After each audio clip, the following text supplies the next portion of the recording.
अब कैलकुलेशन है ना, कैसे होगा? तो जो 143 है वो किसका प्रोडक्ट है? 143 क्या होता है? देखो तो जरा सा, अरे ये तो 11 से होता है ना, 13 इंटू, पक्का है ना? एक मिनट, मैं नहीं जानता, कितना होता है? 13 इंटू। तो इसका मतलब यहाँ से 3 वैल्यू कैंसिल हो जाएगा, एक तो ये 10, एक तो ये 30 और एक तो ये 3 वैल्यू कैंसिल। ध्यान दो बातें। इसके बाद क्या क्या कैंसिलेशन होगा? तो देखो हम डिनोमिनेटर से चलना स्टार्ट करते हैं। y कैंसिल, 9 कैंसिल होगा तो ये 18, 2 8 कैंसिल होगा तो ये क्या 2, ध्यान दो, फिर बात नहीं करो।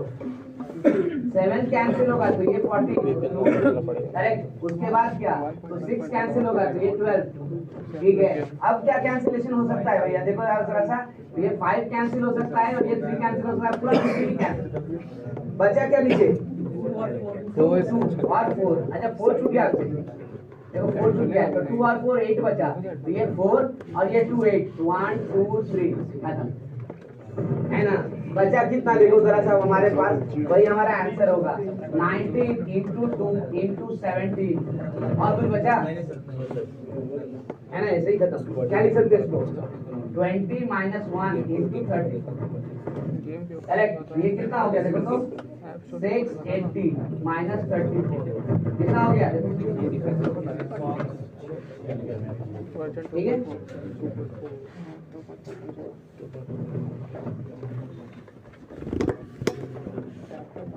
2018 में पूछा है।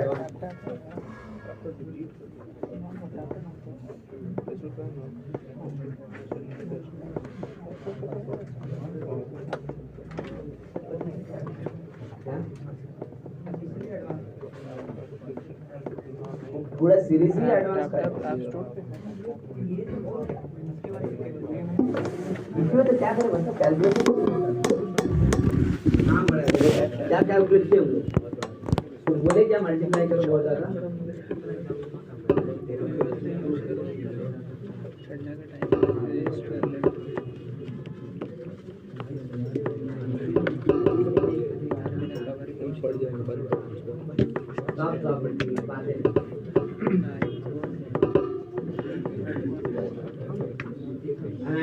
सीरीज समझ में आया है, ठीक है। अब अगर सीरीज समझ में आ गया है तो हम लोग आगे प्रोसीड करेंगे, एप्लीकेशन पार्ट पे आएंगे। एप्लीकेशन में 2 सेक्शन है, एक रिमाइंडर निकालने के लिए देता है, ठीक है, और दूसरे सेक्शन में आप एक पर्टिकुलर फॉर्मेट है क्वेश्चन का, वो फॉर्म यूज करें, करेक्ट ना? ज़्यादा यूज होने वाला रिमाइंडर वाला फॉर्मेट है, तो पहले रिमाइंडर बताते हैं, उसके बाद में क्वेश्चन क्या लेंगे हमारा काम करके, फिर आपको रैशनल इंडेक्स का थोड़ा सा इंट्रोडक्शन दे देंगे कि क्या होगा। ये तो नेचुरल नंबर्स के लिए है ना, अगर नेचुरल नंबर्स ना हो तो क्या करें, ये आपको समझा, ठीक है। हम लोगों के बायनोमियल का काम करते हैं। बच गया एक और, ध्यान दो लाभ, एक इम्पॉर्टेंट चीज है डबल सिग्मा। ये इम्पोर्टेंट नहीं है क्योंकि सिलेबस में कभी बोला नहीं था, लेकिन एक बार क्वेश्चन आया था वो 80 बहुत है ना, और वो भी वैसा क्वेश्चन नहीं था कि पूरा डबल सिग्मा पढ़ने बैठे, लेकिन हम फिर भी बता देंगे आपको। अगर लेवल 1 पूरा प्रैक्टिस हो गया ढंग से, ये सीक्वेंस खत्म कर लिए, सीरीज कब बता देंगे, दिक्कत नहीं है। अगर इसी में फंसे रहे तो फिर तो उसकी जरूरत भी नहीं, ये समझ में आता है ना। इसीलिए उस पार्ट को हम स्टे करेंगे, एंटीना ये सारा डिस्कशन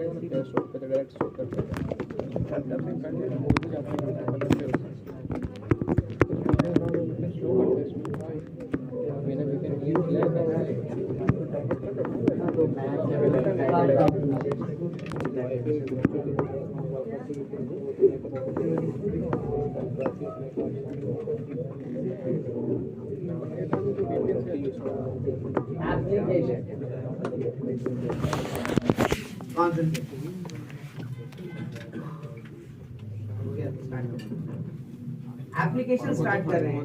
पहला पार्ट जो होता है इसका, पहला पार्ट वो रिमाइंडर फाइंड करने के लिए देता है। याद है परम्यूटेशन कॉम्बिनेशन में आपसे मैंने कहा था कि भाई 7 से हमारे पास डिविजिबिलिटी रूल नहीं है, तो जब 7 वाली बात आएगी तो रिमाइंडर फाइंड करने के लिए दिया जाएगा और हम यूज करेंगे तब किसको तो बाइनोमियल।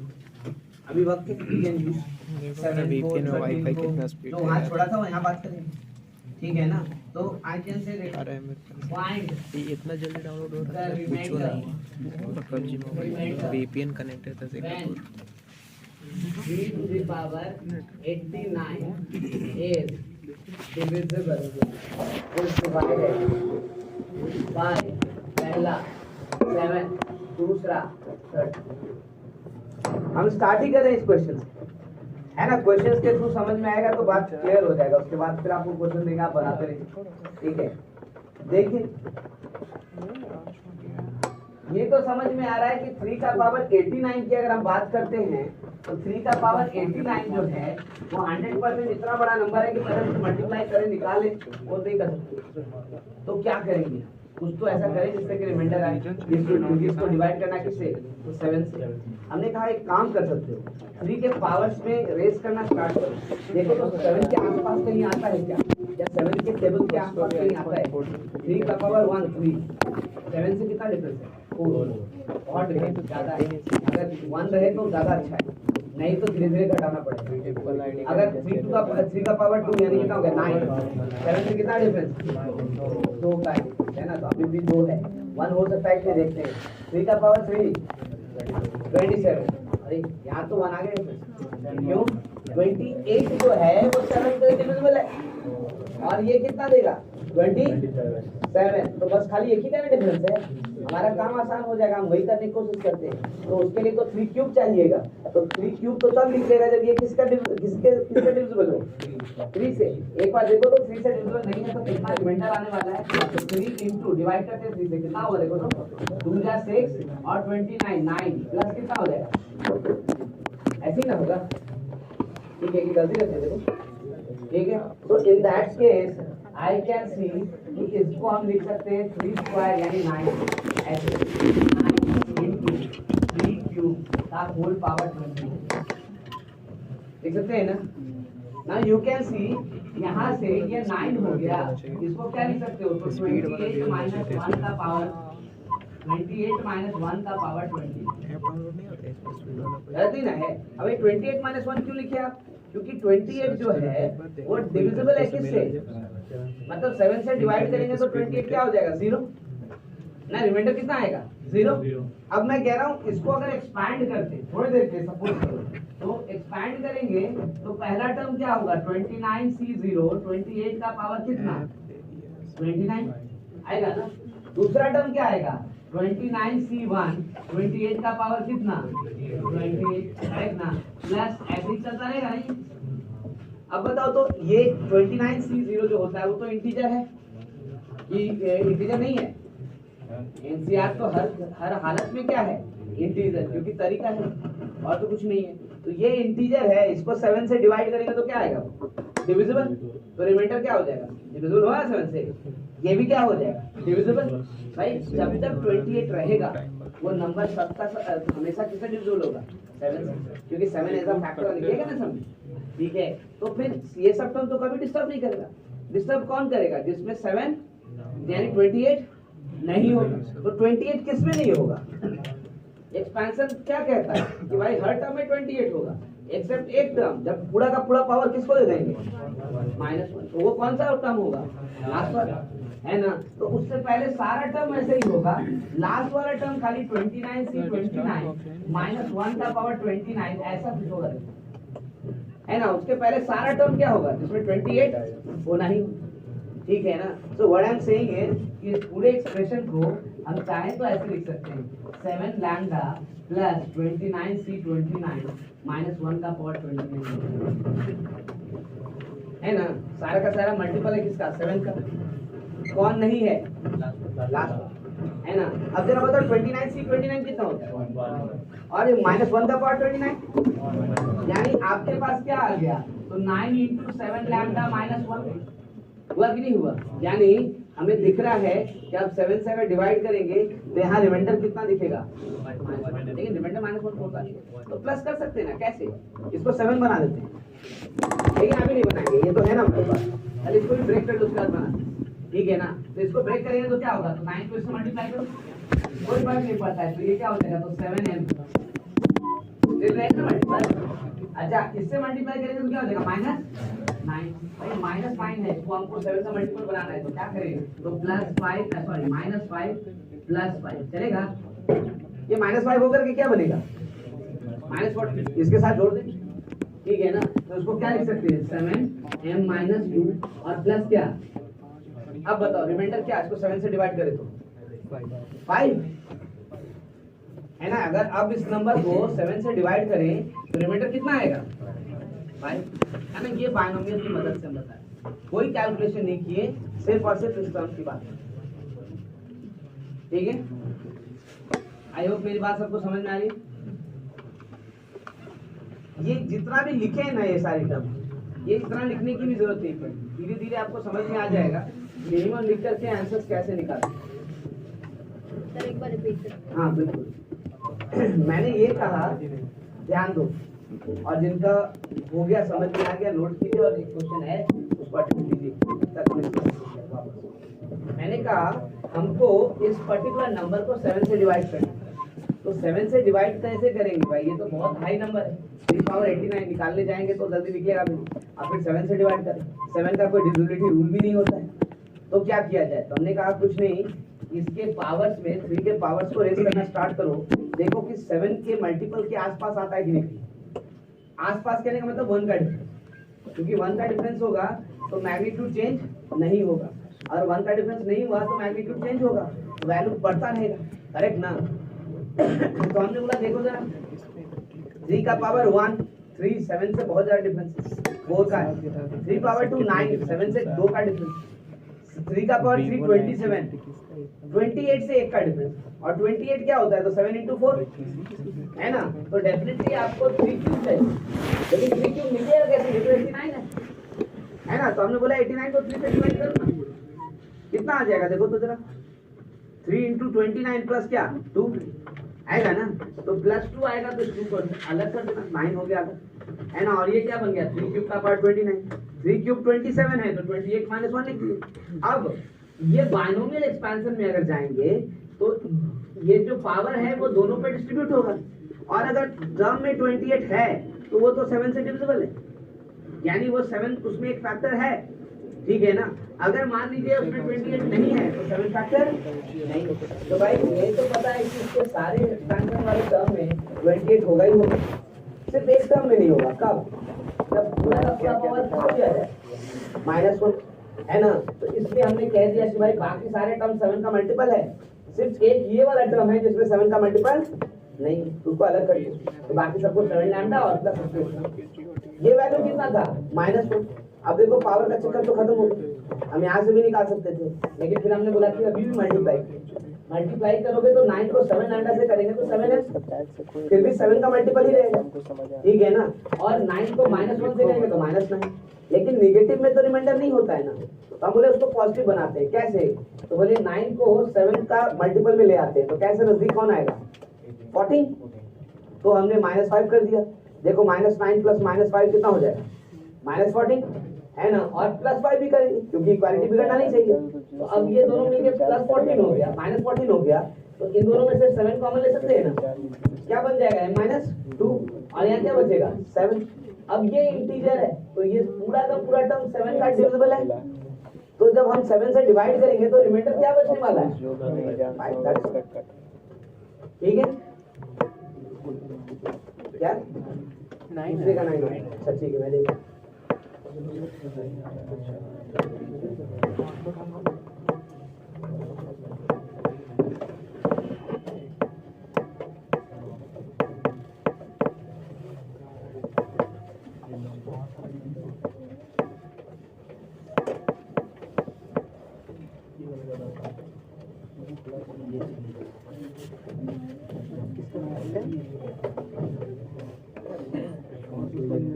सेकंड वाला देखते हैं बाय 13, तो 13 के मल्टीपल में क्या दिखता है 26, और फिर तो वो 27 वाला ही काम कर जाएगा, तो वापस सेम क्वेश्चन ही हो गया। देखो 3 का पावर 89 को क्या लिखेंगे, तो 3 स्क्वायर इंटू 3 क्यूब का होल पावर कितना लिखेंगे ना, so it will become how much, तो ये तो 9 और ये क्या हो जाएगा, तो 26 प्लस 1 होल पावर कितना हो गया ना।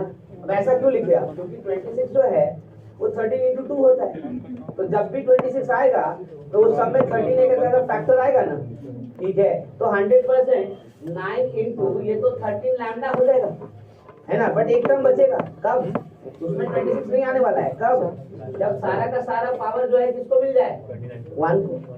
लेकिन 1 पावर 29 तो क्या होता है, 1 ना, तो this becomes nothing but 9 into 13 lambda plus 1, है ना, यानी 13m प्लस क्या लिखेंगे। अब बताओ, इसको 13 से डिवाइड किया जाए तो रिमाइंडर कितना, ठीक है। तो यहाँ रिमाइंडर इज इक्वल टू 9, यहाँ remainder is equal to,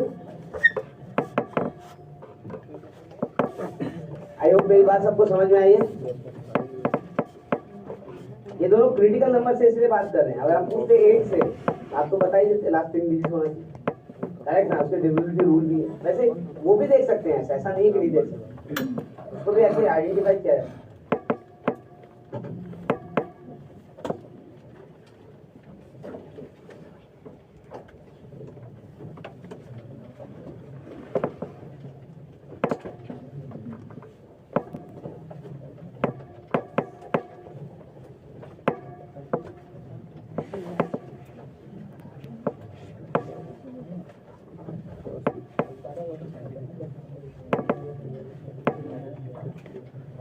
mobile install कर रहे हैं।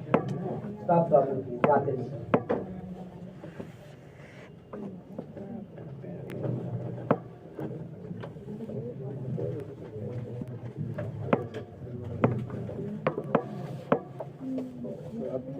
Find remainder when 5 to the power 99 is divided by, वही दोनों देते हैं 7 और दूसरा क्या दें 13, चलो तीसरा 8 भी दें, डू इट।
फाइव का 7 से डिस्टेंस 2, डिफरेंस 2, 5 क्यूब स्क्वायर हो गया तो 25, तो डिफरेंस कितना हो गया, 21 से करेंगे तो 4 और 28 से करें तो 3, बेकार है ना। 5 क्यूब कर दे तो, है ना। अब देखो तो 7 के दोनों 126 आता है ना, कितना डिफरेंस है 1, तो फायदामंद कौन है,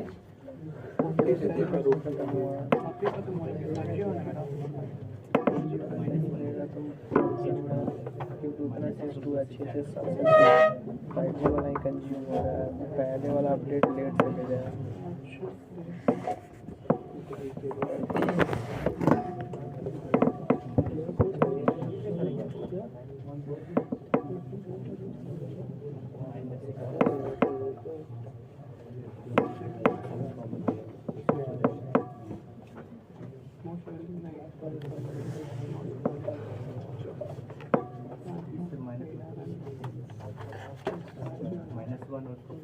IG 12 में 11 में नहीं है।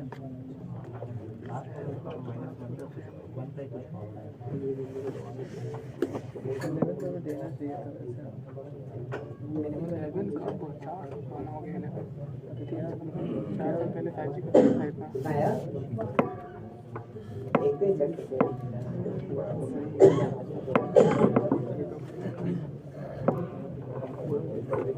ध्यान रखना, रिमाइंडर कभी नेगेटिव नहीं होता है।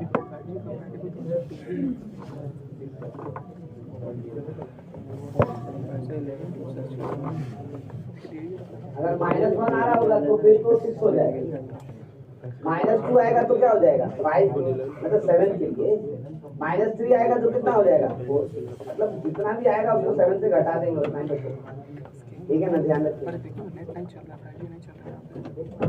आई होप पहला अटेम्प्ट तो हो गया होगा सबका। 7 वाला हो गया है ना? स्टार्ट करें? चलिए देखिए, पहला लिख रहे हैं 5 7। स्टॉप ध्यान। 5 क्यूब हमें पता है 125, जो कि 126 से एक डिफरेंस पे होता है। तो 5 पावर 99 है। This can be written as 5 cube whole power कितना? 34 है ना? तो इट विल बिकम कितना? तो 126 minus 1 का पावर 30 है ना? And 126 is divisible by 7। ठीक है, तो इसको क्या लिख सकते हैं? तो 7 लैम्डा प्लस माइनस 1 का पावर 32, यही बनना वाला है। ये बनेगा। तो it becomes nothing but 7 lambda minus, तो रिमाइंडर कितना आया? -1 6 आया। इसको पॉजिटिव कन्वर्ट करना पड़ेगा, है ना? तो कैसे करेंगे? आई can right 7 lambda minus 1 minus 6 plus 6, so it becomes 7 time lambda minus 1 plus 6, है ना? So what is remainder? 6। अब कोई बोले मान लीजिए मैं हमको राइट नहीं किया कि 5 क्यूब जाएगा, क्या करेंगे? तो हमने बोला कुछ नहीं, 2 स्टेज में काम करो। पहले 5 पे ही कर लो, बाद में आगे देखना। मतलब ऐसे 5 का पावर 99 है ना? हमको नहीं समझ में आया भाई, 5 का नहीं समझ में आया, लेकिन हम इसको ऐसे तो लिख सकते हैं ना। कितना लिखेंगे? तो 7 माइनस 2 होल पावर 99 लिख सकते हैं ना। अब देखो जरा सा, ये क्या बनेगा? तो मुझे दिखता है 7 लैम्डा प्लस माइनस 2 का पावर कितना दिखेगा, है ना? यानी हमको किसमें तलाश करना है? तो 7 लैम्डा माइनस 2 का पावर क्या है? हमको इसमें चेक करना है, 2 पावर 99 है ना? तब हमारा काम आसान हो जाएगा। अब 2 का पावर देखो तो 2 का पावर 1 2, 2 का पावर 2 4, 2 का क्यूब 8। हम मिल गया, देखो 7 प्लस 1 होगा ना? तो I can write 2 power 99 can be written as 2 cube whole power 33 and that is 7 plus 1 whole power 33 होगा ना? देखो ये क्या बन गया? तो ये बन गया 7 म्यू प्लस 1 का पावर 33, यानी 7 म्यू कितना आ गया ना? देख लो, हमको 5 क्यूब नहीं आता, हम ऐसे करें। अब बताओ क्या होगा? यहाँ रख देते हैं। तो 5 पावर 99 को 7 लैम्डा माइनस 7 म्यू प्लस 1 लिखेंगे। ये क्या बन गया? तो 7 लैम्डा माइनस म्यू माइनस हो गया। इसको क्या कर सकते हैं? तो 7 lambda minus mu minus 1 plus क्या? अब ये कैसे हुआ हमको नहीं पता। रिमाइंडर कितना आ गया? 6। अब बोलो, अगर नहीं पता चला कि 7 क्यूब 5 क्यूब हमारा 7 का मल्टीपल है तो क्या होगा? आएगा ना? तो ये हम जो भी नहीं कह रहे हैं कि कंपलसरी कि एक बार में रिजल्ट आना चाहिए, तो एकदम 1 का डिफरेंस आपको दिखे ही दिखे। स्टेज बाय स्टेज धीरे धीरे तोड़ के कर सकते, जहाँ याद पड़े, जो भी याद पड़े कर सकते।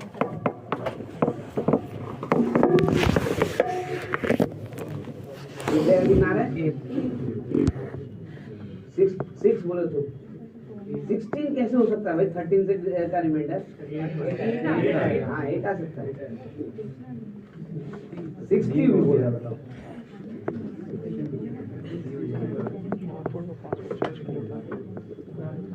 अरे 13 का रिमाइंडर कहाँ से कहाँ के बीच में होता है?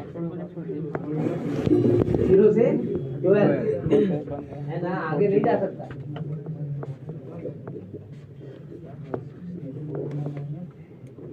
हमको तो लगता है बहुत आसान है 13। कैसे कैसे आसान है? 5 का स्क्वायर कितना हुआ? 25। और कहाँ से? इससे आसान क्या मिले आपको?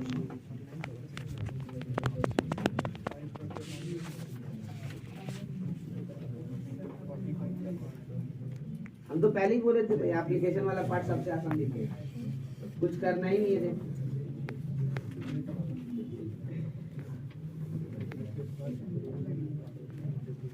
बाइनोमियल के साथ यही है, हर सेक्शन का अपना वेरिएंस है भाई, अपने तरीके से मूव करता है, उसको अपने तरीके से सोचना पड़ेगा तो आप कर पाओ।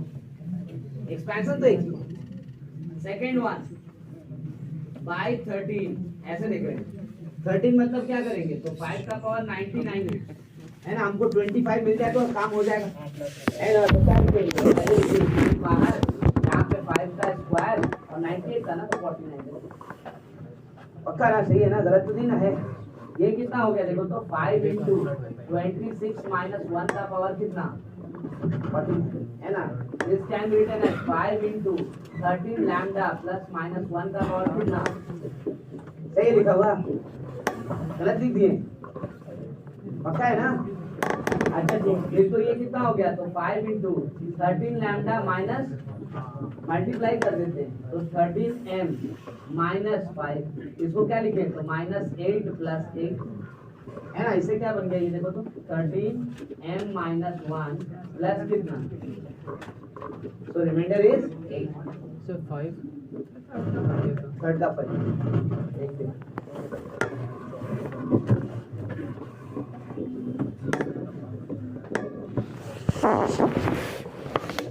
थर्ड वाले भी तो एकदम आसान है।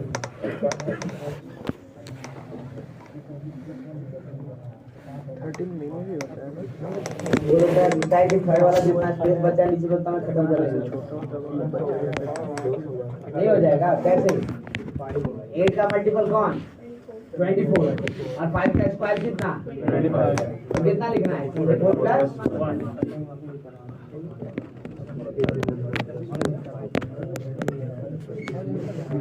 तो आई होप ये कोई बहुत क्रिटिकल पार्ट नहीं है, मैं यही खत्म करता हूँ।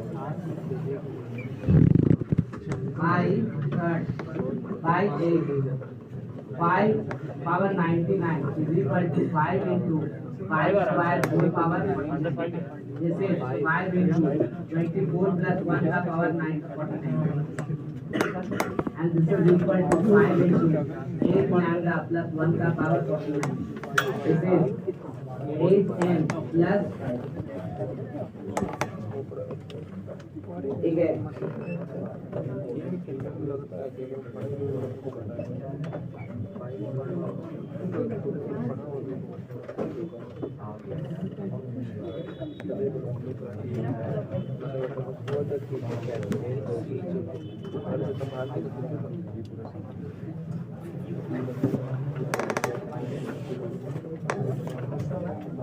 क्यों करें?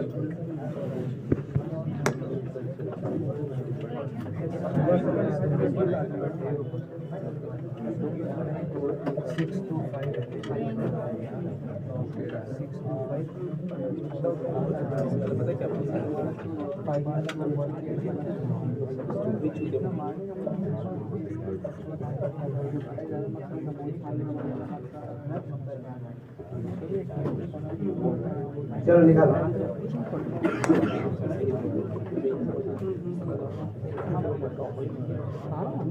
चलो रिमाइंडर वाला क्वेश्चन इस पे एंड और बात नहीं समझ में आया बोलो, कैसे समझा दें, लेकिन बात नहीं।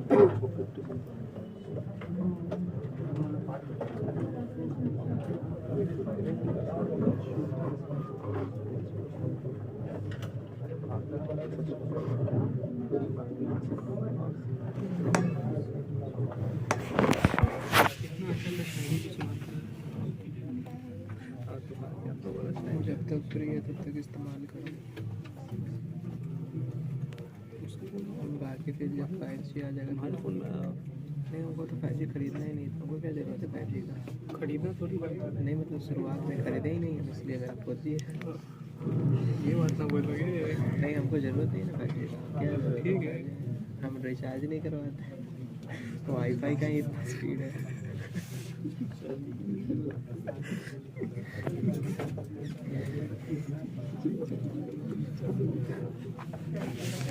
रिचार्ज क्यों कराएंगे? देख रहा 4 GB 7 GB 3 GB 22 GB 12 GB 18 GB क्यों करवाना है रिचार्ज? जरा ऐसे ही आता रहता है। दिक्कत क्या होगा? टीचर है ना अभी तक कुछ नहीं ना।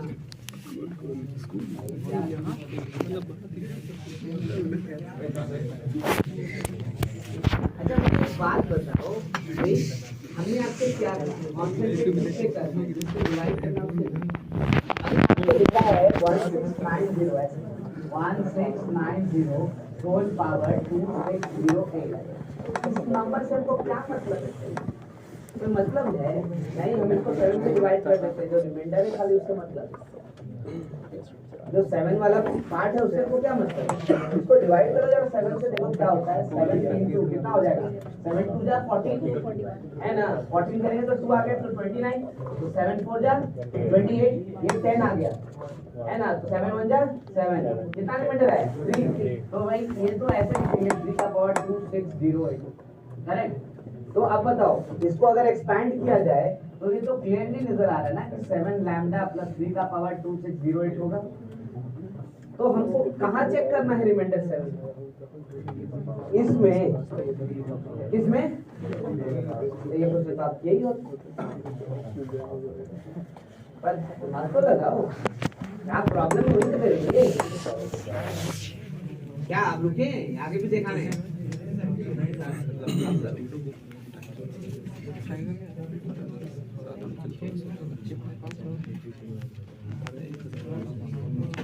बाइनोमियल का फायदा तो यही ना है कि हमको सिर्फ रिमाइंडर छांट लेना है, बाकी सब तो मल्टीपल हो गए।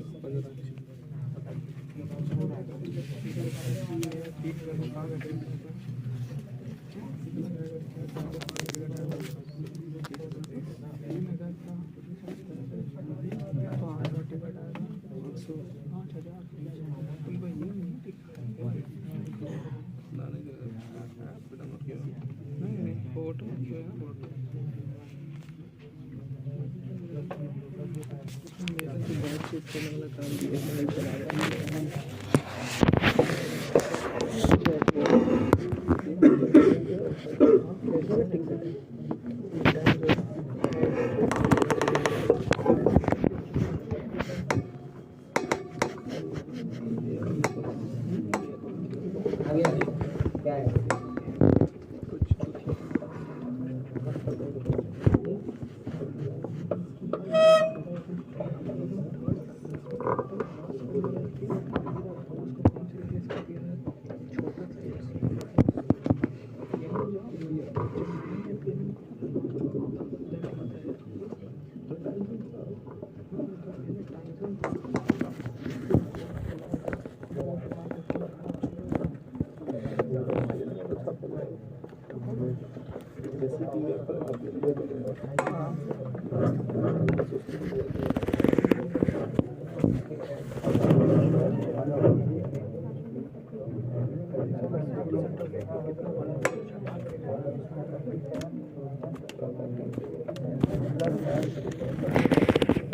थ्री का पावर 7 के करीब कहाँ आएगा?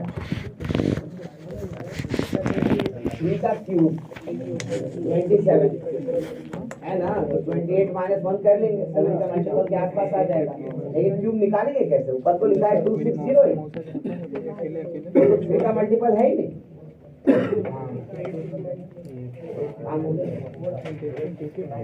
कितना आ गया? पूरा दूसरा वाला, क्योंकि दोनों ऐड तो करना है ना। -3 + 4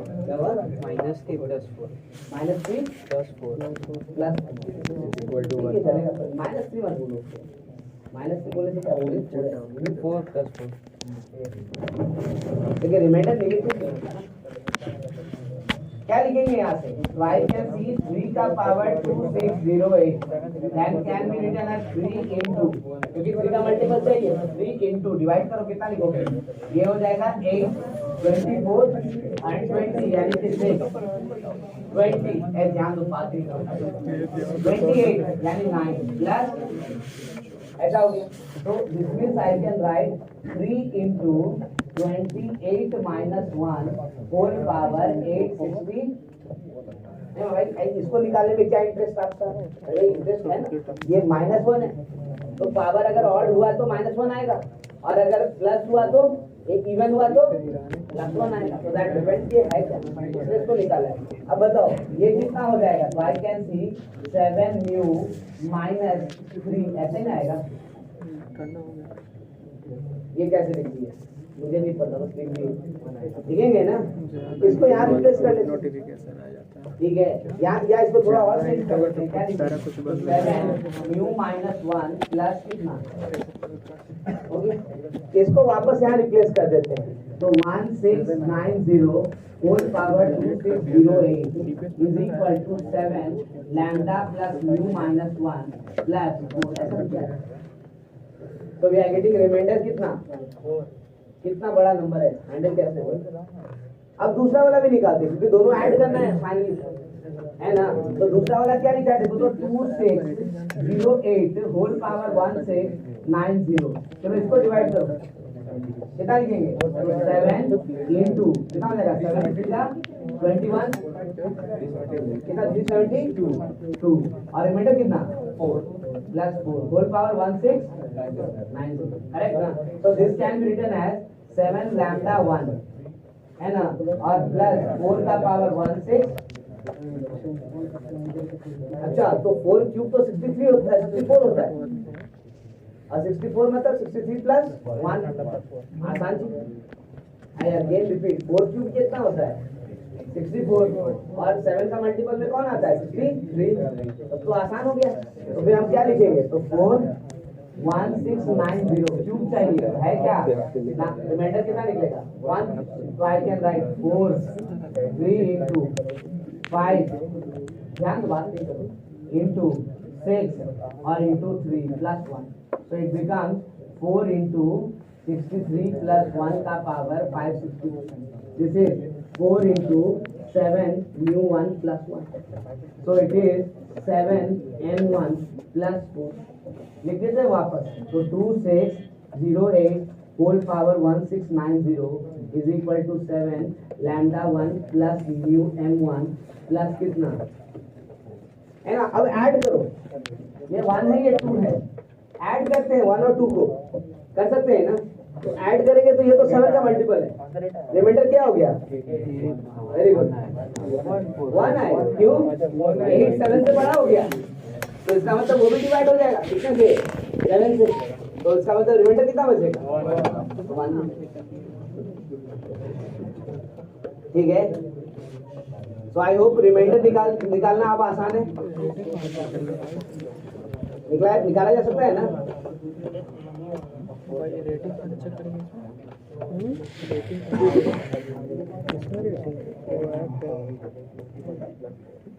रेटिंग नहीं दिखा। हमारा फोकस वो नंबर्स पे था जो नंबर्स हम लोग पीएनसी में नहीं यूज करते, 7 13 है ना, तब हम लोग कर रहे हैं। हालांकि ये सब तो वो नंबर जो यूज किए उस पे भी कर सकते हैं।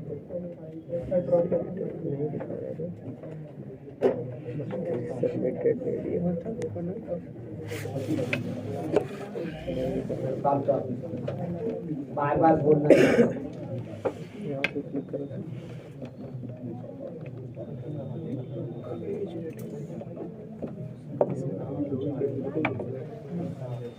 देख लीजिए, अगर किसी को दिक्कत है तो you can ask the question और उसको क्लियर कीजिए, क्योंकि ये बहुत डिफिकल्ट वर्क नहीं बता रहे आप।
चलिए ये दूसरा फॉर्मेट एप्लीकेशन।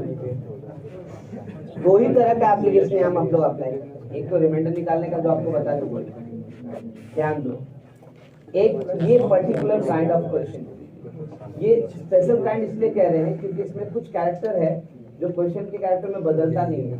क्वेश्चन बदलेगा वो कैरेक्टर वही रहेगा, और तभी हम लोग ऐसे सॉल्व कर पाएंगे, नहीं तो नहीं सॉल्व करेंगे। ठीक है, पहला क्या बोल सकते हैं ना, स्टार्ट करें ना हम। पहला क्या, तो देखो आप जो लिख रहे हो i प्लस है, वो क्या लिखा हुआ है, तो √2 प्लस √3 का पावर है ना। तो 2 प्लस √3 जो नंबर लिखा है ना, यहाँ कुछ भी चेंज करेगा, लेकिन ध्यान रखना जब उसमें प्लस की जगह आप माइनस करोगे, जब भी आप उसमें प्लस की जगह माइनस करोगे, वो वैल्यू हमेशा 0 से 1 के बीच में दिखेगा। ये पहला कैरेक्टर है इस क्वेश्चन का। आप इस क्वेश्चन को पकड़ सकते हो यहीं से, आपको कुछ भी देगा प्लस में देगा, अगर प्लस की जगह माइनस करो तो वो वैल्यू हमेशा 0 से किसके बीच में दिखेगा, 1 के। देख लो नॉर्मली √3 का वैल्यू कितना होता है, 1.732, तो 2 माइनस 1.732 क्या हो गया, वैल्यू 0 से 1 के बीच में आया। और ऐसा इसलिए क्योंकि देखो यहाँ पे दो पार्ट इसका दिया हुआ है, इसको बोलते हैं इंटीग्रल पार्ट, देखो इंटीजर है, और इसको f को क्या बोलते हैं हम, फ्रैक्शनल पार्ट है ना। देखो ये फ्रैक्शनल वैल्यू है, इसमें इंटीग्रल बातें नहीं है क्योंकि f का वैल्यू क्या होगा, तो 0 पॉइंट समथिंग है ना। अब अगर हम ऐसा कह दें कि 2 माइनस √3 ले रहे हैं, तो इसका कॉन्जुगेट वाला पार्ट ले रहे हैं ना हम लोग, ठीक है, क्योंकि इससे हमको फायदा क्या मिलेगा, तो ऐड करेंगे तो इवन वाला टर्म कैंसिल, और ऑड करेंगे, सॉरी सब्ट्रैक्ट करेंगे तो कौन कैंसिल, ऑड, करेक्ट ना। तो ये फायदा हमको मिलता है, इससे पहले हम इसको माइनस बना के चेक कर लेते हैं। अब अगर ये 0 से 1 के बीच में है, तो इसका पावर कितना भी रेस करें, ये वैल्यू हमेशा 0 से 1 के बीच में रहेगा। जैसे 1/2 पावर बढ़ाते जाओ, देखो तो 1 से बड़ा होगा क्या, नहीं, 0 से छोटा होगा, वो भी नहीं, वो हमेशा किसके बीच में रहेगा, 0 से 1। यानी हम यहाँ से कह सकते हैं कि अगर ये 0 से 1 के बीच में है, तो 2 माइनस √3 का पावर n भी किसके बीच में होगा, 0 से होगा ना। तो अगर ये 0 से 1 के बीच में होगा, तो इसका मतलब 2 माइनस √3 होल पावर n को हम 0 प्लस f' लिख सकते हैं। देखो मतलब इंटीग्रल पार्ट इसका कितना, 0 आएगा, इसका वैल्यू क्या आएगा, तो सिर्फ और सिर्फ फ्रैक्शनल, यानी f', ये ना लिखेंगे। और यही इस क्वेश्चन का पहला कैरेक्टर है, या कॉमन प्रॉपर्टी बोलो, जिसके थ्रू हम लोग क्वेश्चन पहचानते हैं। ठीक है, ये जो भी क्वेश्चन देता है उसमें प्लस की जगह माइनस रखते हैं, चेक करते हैं कहाँ है। तो देखो अगर वो 0 से 1 के बीच में, तो हम निश्चिंत किया, अच्छा यही क्वेश्चन है। क्यों, क्योंकि आप पावर रेस करेंगे तो इसका इंटीग्रल पार्ट 0, ये सिर्फ और सिर्फ क्या होगा, फ्रैक्शन, करेक्ट ना। तो उसको हमने क्या लिख दिया, f'। अब इन दोनों को एक्सपैंड करो, नेक्स्ट स्टेप हमारा वही है, इन दोनों को एक्सपैंड करना, इसको और इसको, इन दोनों को अगर एक्सपैंड करेंगे तो पहला वाला i प्लस f जो है वो है 2 प्लस √3 का होल पावर n। इसका मतलब i प्लस f को हम लिख सकते हैं nc0 2 पावर n। फिर क्या लिखेंगे, nc1 2 power n minus 1 into √3, फिर क्या nc2 2 power n minus 2 into √3 का स्क्वायर, फिर nc3 इंटू 2 का पावर n माइनस 3 √3 का power cube plus dot dot, ऐसे लिखेंगे ना। और f' क्या है बताओ, यहाँ से f' क्या है हमारा, तो 2 माइनस √3 का होल पावर, यही ना है। तो अब उसको एक्सपैंड करें तो सेम सीरीज आएगा, बट साइन क्या हो जाएगा, ऑल्टरनेट, एक प्लस तो दूसरा माइनस। यानी आप ऐसे लिख सकते हो nc0 2 power n minus nc1 2 power n minus 1 √3 है ना, nc2 plus 2 power n minus 2 √3 का स्क्वायर, और माइनस nc3 2 का पावर n माइनस 3 √3 का whole cube plus dot dot, ऐसे लिख सकते है ना। ऐसे तो एक्सपैंड कर सकते हैं। मैं कह रहा हूँ इस दूसरी बात जो हम लोग को यहाँ ध्यान देना है कि भाई इंटीजर और फ्रैक्शनल अलग अलग क्यों कर रहे हैं, क्योंकि हमको ये आइडिया है कि हम यहाँ से सिर्फ और सिर्फ इंटीग्रल वैल्यू बचा सकते हैं। कैसे, तो आप जरा इस एक्सपेंशन को ध्यान से देखो, कौन सा टर्म है जो फ्रैक्शनल पार्ट नहीं देगा, खाली इंटीजर देगा। पहला वाला फ्रैक्शनल पार्ट देगा क्या? नहीं। कैसे देगा बताओ? NC0 भी इंटीजर, 2 पावर n भी तो इंटीजर देगा। दूसरा वाला देगा कि नहीं? फ्रैक्शनल देगा। कारण √3 1.732 है, कुछ भी मल्टीप्लाई कर दो डेसिमल पार्ट तो आएगा ना, ठीक है। तीसरा वाला देगा कि नहीं? नहीं। कारण √3 का स्क्वायर वो भी क्या हो गया? इंटीजर। अगला वाला देगा कि नहीं? ना, जब डेसिमल देगा, करेक्ट ना। उसके बाद नहीं देगा, क्योंकि फिर √3 का क्या हो जाएगा? Even power. मतलब ये समझ में आ रहा है कि कुछ टर्म्स इसमें है जो खाली इंटीजर देने वाला है, और कुछ टर्म ऐसा है जो डेसिमल भी देगा। अगर डेसिमल देने वाला टर्म हम हटा दें तो खाली क्या बचेगा? बचेगा ना। तो कैसे हटाएं हम डेसिमल देने वाले टर्म को? ऐड करें या सब्ट्रैक्ट करें? दो ही काम हो सकता है, या तो ऐड कर सकते हैं या तो, इसीलिए दो ही तरह का क्वेश्चन बनता है, या ऐड करने वाला या तो। अब ये क्वेश्चन में क्या करना है इसको? ऐड। तो हम ऐड करते हैं I प्लस एफ डैश क्या हो जाएगा? तो 2 time NC0 2 power n, NC2 2 power n minus 2 √3 का स्क्वायर प्लस डॉट डॉट। ध्यान से सुनो, थोड़ी सी बात भी अगर मिस किया तो सब गड़बड़ हो जाएगा, है ना। यानी हम यहाँ से लिख सकते हैं I plus f dash is equal to 2 time क्या भाई? तो इंटीजर नहीं लिख सकते हैं? ये कैसे इंटीजर लिखिए आप? अरे वही तो सेट किया हमने। क्या कट किया? वो टर्म जो कि डेसिमल देता, तो आपको डेसिमल देगा नहीं तो हमेशा क्या आएगा? इंटीजर। इसका मतलब ये समझ में आ गया हमको कि I plus f dash belongs to even integer. नहीं आ गया? अरे इवन इंटीजर कैसे भाई? कोई भी इंटीजर हो फिर क्या मल्टीप्लाई? ये 2 आया कहाँ से? दोनों ऐड किए तो 2 बार हुआ, करेक्ट ना। तो इवन इंटीजर हो गया, ठीक है। अब देखो जरा ध्यान से, हमें ये भी पता करना था कि I है क्या। देखो I है क्या? ऑड है या इवन है? तो हमको I तो नहीं मिला, I प्लस एफ डैश मिला है। पर जरा आप ध्यान से देखें तो आपको दिखेगा कि f का वैल्यू भी 0 से 1 है कि नहीं? f डैश का वैल्यू भी 0 से 1 है कि नहीं? इसका मतलब f प्लस एफ डैश का वैल्यू कहाँ से बीच में जाएगा? मिनिमम वैल्यू और मैक्सिमम वैल्यू दोनों अटेंड नहीं करेगा, लेकिन इसके बीच में रहेगा, है ना। अच्छा, उसके साथ साथ देखो ये इवन इंटीजर होगा तो I तो ऑलरेडी इंटीजर है, तो इसका मतलब तो ये है कि f प्लस एफ डैश को भी क्या होना पड़ेगा? तो इंटीजर ही होना पड़ेगा ना, और कुछ आ रहा है क्या? ठीक है। तो भाई f plus f dash integer होगा और f प्लस एफ डैश 0 से 2 के बीच में आएगा। इन दोनों को अगर हम कंबाइंड कर दें, ये हमारा और ये, इसको 1 बोलते हैं, इसको 2 बोलते हैं। बोलो अगर इन दोनों को कंबाइंड कर दें तो मतलब f प्लस एफ डैश का वैल्यू तो फिक्स हो गया। क्या होगा? 1, है ना। तो 1 and 2 implies that f plus f dash का वैल्यू कितना होगा? फिक्स हो गया। देखो एंड यूजुअली ऐड करोगे तो इतना ही मिलना है, इससे ज्यादा कुछ भी नहीं मिलना है, चाहे कोई भी क्वेश्चन देखो। अब जरा सोच के देखो, f प्लस एफ डैश अगर 1 है तो ये 1 है ना, तो इसका मतलब I प्लस 1 क्या है? तो I क्या हुआ? एक तो जवाब मिल गया, है कि नहीं? एक जवाब मिल गया डायरेक्ट। अब क्या करना है? ये वैल्यू निकालना, ये वैल्यू निकालना। अब देखो जरा ध्यान से, इस नंबर को अगर ध्यान से देखोगे तो एफ डैश का वैल्यू क्या दिख रहा है? दिख रहा है ना? एफ डैश का वैल्यू क्या दिख रहा है?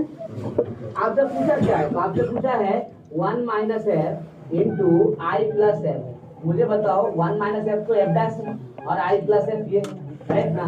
तो एफ डैश का वैल्यू कितना था? 2 माइनस √3 का पावर n, और आई प्लस एफ का वैल्यू कितना था? 2 प्लस √3 पावर n। इन दोनों का प्रोडक्ट निकाल सकते हैं ना? क्या लिखेंगे? ये a माइनस b है, ये कितना हो जाएगा? a स्क्वायर माइनस, तो फिर क्या हो जाएगा? 4 माइनस 3 का पावर, यानी कितना आ गया? 5। समझ में बात है? ठीक है, एक बार मैं फिर से एक्सप्लेन कर दूं, सुन लो बात को, क्योंकि बात करने में इतना बिजी रहता हूँ कि मेरी बात को आता नहीं दिमाग। ठीक है, ध्यान से सुनो, मैं फिर से वापस बोलूंगा। ये एक स्पेशल टाइप ऑफ क्वेश्चन है जिसको कैच कैसे करेंगे, तो ध्यान में रखिएगा।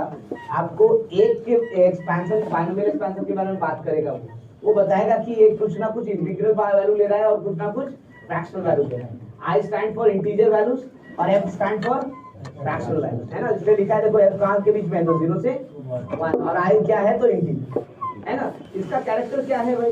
तो इस प्लस की जगह अगर माइनस कर दो तो वैल्यू हमेशा 0 से 1 के बीच में दिखेगा।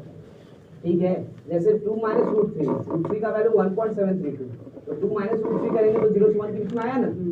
इससे फायदा क्या होगा? इससे फायदा ये है कि इसका पावर बढ़ाते जाओ, ये वैल्यू हमेशा 0 से 1 के बीच में, करेक्ट ना? अगर अज्यूम भी करते हो कि कौन सा वैल्यू देगा, तो ये भी जानते हो उसका इंटीग्रल पार्ट क्या रहेगा? ये हमेशा किसके बराबर होगा सर? f डैश, और f डैश का वैल्यू किसके बीच में है? तो 0 से, बात समझ में आया? ठीक है, अब हम बोले कि देखो ये माइनस में है और ये किस में है? प्लस में। एक बार दोनों को एक्सपैंड कर दो, है ना, क्योंकि दोनों के नेचर में क्या है, तो एक पूरा प्लस है और एक में ऑल्टरनेट, आधा प्लस है और आधा माइनस है। ठीक है, अब मैं कह रहा हूँ एक्सपेंशन को देखोगे तो आपको दिखेगा कि भाई या तो इवन वाला टर्म खाली इंटीजर देगा और या तो ऑड वाला टर्म खाली इंटीजर देगा। तो हम तो दोनों ही सेव कर सकते हैं, या तो ऐड करके या तो सब्ट्रैक्ट करके। जैसे इस एक्सपेंशन में कौन आपको इंटीजर वैल्यू दे रहा है? देखो तो पहला टर्म क्या दे रहा है? Integer value. दूसरा टर्म इंटीजर नहीं दे रहा है, लेकिन फिर तीसरा तो कौन दे रहा है इंटीजर वैल्यू? इवन वाला कि ऑड वाला? ऑड वाला। तो फिर दोनों को ऐड कर लेना, उससे क्या होगा कि इवन वाला क्या हो जाएगा? कैंसिल। तो जो बचेगा राइट हैंड साइड में वो सिर्फ और सिर्फ क्या वैल्यू है? इंटीजर। लेकिन कितनी बार? 2 टाइम्स। राइट हैंड साइड में 2 टाइम इंटीजर है और लेफ्ट हैंड साइड ऐड करें तो i plus f plus f dash आ रहा है। इसका मतलब i plus f plus f dash तो इवन इंटीजर होगा, और इंटीजर तो है ना, तो i तो पहले से इंटीजर है, तो इसका मतलब f प्लस f डैश को भी क्या होना पड़ेगा? लेकिन f तो 0 से 1 के बीच में था और f डैश भी 0 से, तो f प्लस f डैश तो 0 से किसके बीच में हुआ? और 0 से 2 के बीच में इंटीजर कौन है? तो f प्लस f डैश 1 हुआ, है ना। अगर f प्लस f डैश 1 हुआ तो ये i प्लस 1 इवन इंटीजर, तो i क्या हो गया? निकल गया एक जवाब। तो दूसरा f प्लस f डैश अगर 1 हुआ तो f डैश का वैल्यू 1 माइनस f, है ना। क्वेश्चन जो पूछा है वो पूछा है 1 माइनस f इंटू आई प्लस f, तो भाई 1 माइनस f की जगह तो f डैश ले सकते और i प्लस f तो रहने देते। अब बताओ f डैश का वैल्यू कितना निकाले थे? 2 माइनस रूट 3 का पावर है, और i प्लस f का वैल्यू कितना निकाल दिया था? 2 प्लस रूट 3 का पावर है। अब दोनों मल्टीप्लाई करें तो सॉल्यूशन नहीं बनेगा। ठीक है, तो एक ये क्वेश्चन जिसमें दोनों को क्या कर रहे हैं हम लोग? ऐड। ठीक है, नोट कीजिए, एक और दिखाएंगे जिसमें दोनों को क्या करेंगे? सब्ट्रैक्ट। बस तीसरा फॉर्मेट ऑफ क्वेश्चन बनता ही नहीं, चाहे वैल्यू कुछ भी चेंज करो, या तो ऐड करने वाला बनेगा या तो सब्ट्रैक्ट।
बातें नहीं करो।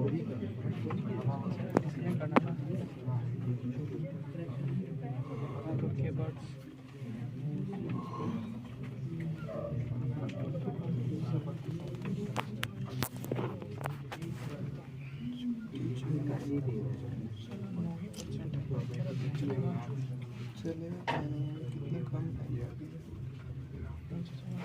बंद करने के लिए कोई भी बहुत मुश्किल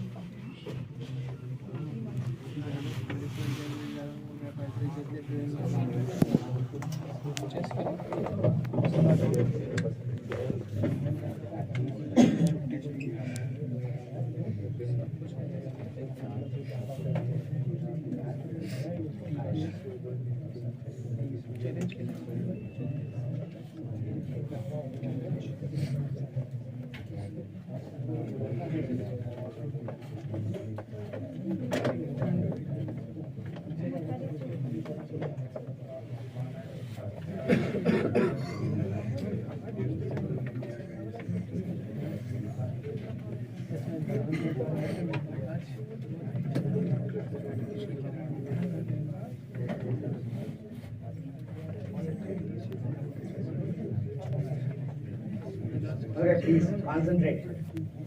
आप जब दोनों क्वेश्चंस देख लोगे तो आपको अंदाज लग जाएगा कि इस क्वेश्चन में कुछ करना ही नहीं, सिर्फ और सिर्फ आइडेंटिफाई करना है कि ऐड करें या सब्ट्रैक्ट करें। ऐड करें तो एक ही तरह का आंसर और सब्ट्रैक्ट करें तो एक ही तरह का आंसर। भाई दोनों में फिक्स है, कुछ भी चेंज नहीं होगा। तो भाई दोनों तरह का एक एक क्वेश्चन दिखा रहे हैं, उसके बाद फिर क्वेश्चन देंगे तो फिर आप बना सकोगे। जैसे स्टार्ट कर रहे हैं क्वेश्चन नंबर 2, देखो if r is equal to root 2 plus 1 whole power 2n plus 1, ठीक है, then चलिए यहीं से निकाल देते हैं, and f is equal to r minus greatest integer r is nothing but ये क्या चीज है बताओ, greatest integer r। Greatest integer r मतलब इंटीग्रल वैल्यू का।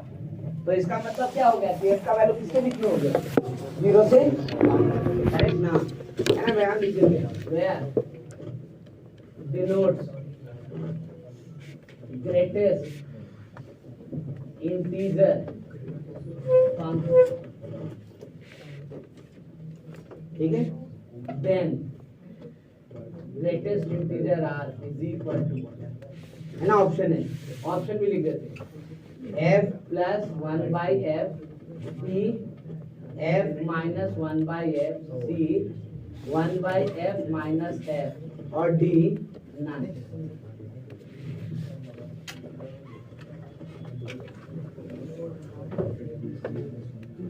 है ना। ये दो तरह का क्वेश्चन करने के बाद हमें कुछ टेंशन नहीं है, हम लोग हर तरह का जवाब दे पाएंगे।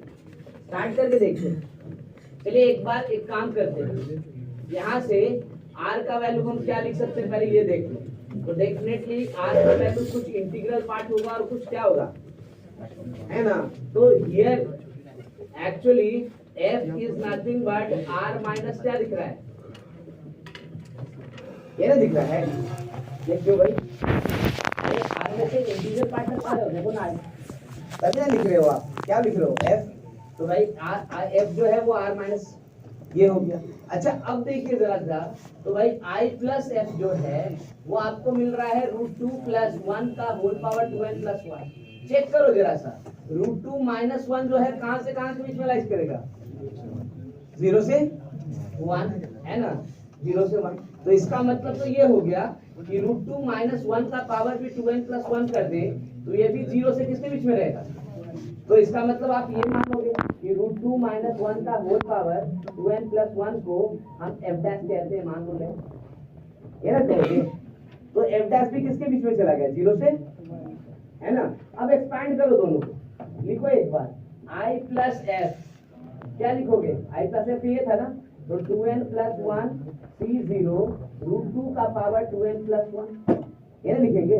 Next one 2n plus 1 c1 कितना हो जाएगा, √2 का पावर 2n, फिर 2n प्लस 1 c2 √2 का पावर 2n माइनस 1, फिर 2n प्लस 1 c3 √2 का power 2n minus 2 plus dot dot. यहाँ से f डैश भी लिखो, f डैश कितना, तो 2n प्लस 1 c0 √2 का power 2n plus 1 minus 2n plus 1 c1 √2 का पावर 2n, है ना, 2n sorry, plus 2n plus 1 c2 √2 का power 2n minus 1 minus 2n plus 1 C3 √2 का power 2n minus 2 plus dot लिख दिया।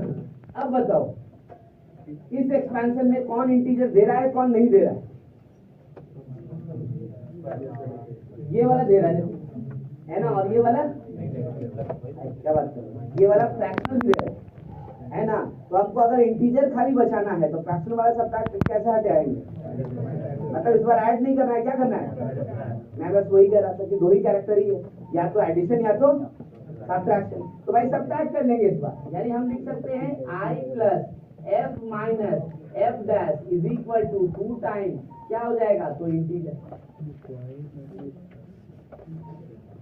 होगा कि नहीं होगा बताओ? इसीलिए तो हम लोग सब्ट्रैक्ट किए हैं, ये तो ऐड नहीं कर लेते। ये क्या होगा? 2 टाइम इंटीजर, यानी हम यहाँ से कह सकते हैं कि I plus f minus f dash जो है वो इवन इंटीजर है, नहीं कह सकते हैं। और इसका मतलब f minus f dash belongs to integer, ये भी होगा ना? बताओ जरा सा, सही लिखा है गलत लिखा है? सही है। अच्छा, इसको 1 कहते हैं क्योंकि जवाब तो यहीं से लिखना पड़ेगा। अब बताओ जरा सा कि f का वैल्यू किसके बीच में था? 0 से, और f डैश किसके बीच में था? तो 0 से 1। तो इसके मुताबिक f माइनस f डैश किसके बीच में आ जाएगा? जल्दी बताओ। मिनिमम के लिए कौन सबसे बड़ा? माइनस वाला। और कौन छोटा? प्लस वाला। तो प्लस वाला का छोटा वैल्यू 0 और मिनिमम f डैश का बड़ा वैल्यू क्या? 1। तो सबसे छोटा वैल्यू क्या हो गया? -1 है ना, -1। और सबसे बड़ा वैल्यू के लिए कौन छोटा? f डैश, तो वो 0। और कौन बड़ा? f, तो बड़ा वैल्यू क्या हो गया? 1। तो ये चला गया -1 से 1 के बीच में। लेकिन इंटीजर ना चाहिए, इसके बीच में इंटीजर है कौन? 0। इसके बीच में इंटीजर है कौन? 0।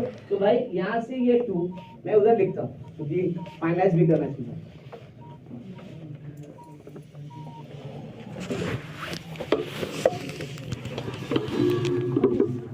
है ना? So 1 and 2 implies क्या मिल गया? तो f minus f dash equal to, है ना। तो अगर कोई पूछे कि जो आपका इंटीजर है I, है ना, जो इंटीजर है I वो क्या है, इवन है या ऑड? तो आप क्या जवाब दें? इवन। क्यों भाई? क्योंकि देखो ना I plus f minus f dash को इवन इंटीजर बोलेंगे। f माइनस f डैश क्या बन गया? 0। तो अब I क्या बन गया? इवन। हमें दो ही रिजल्ट आने वाला है, f प्लस f डैश तो 1, f माइनस f डैश तो 0।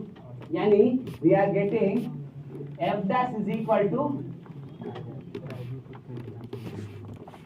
ये ना आ गया, ठीक है। तो भाई दो तरफ रिजल्ट आ गया। अच्छा अब क्या करें? तो मैंने कहा देखो जरा यहाँ ध्यान से, f dash into I plus f is equal to क्या होगा? क्वेश्चन नीचे कर सकते हैं। f डैश का वैल्यू कितना है बताओ?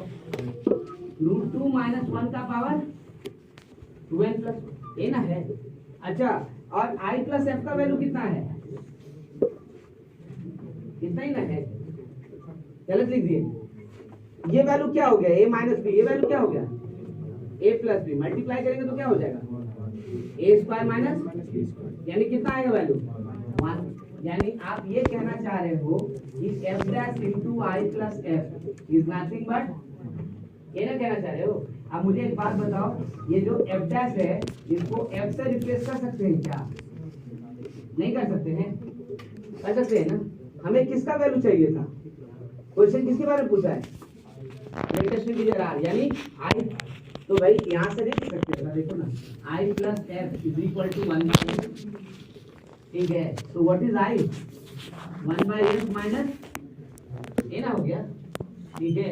And I is nothing but क्या? That is 1/f minus f। देखो तो ऑप्शन में है कहीं पे ऐसा?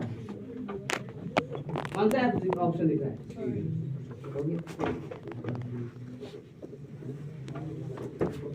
दो ही तरह का एप्लीकेशन है, उसमें से दूसरा एप्लीकेशन ये है जिसमें से दो ही तरह का क्वेश्चन बनता है, एक प्लस वाला और दूसरा माइनस।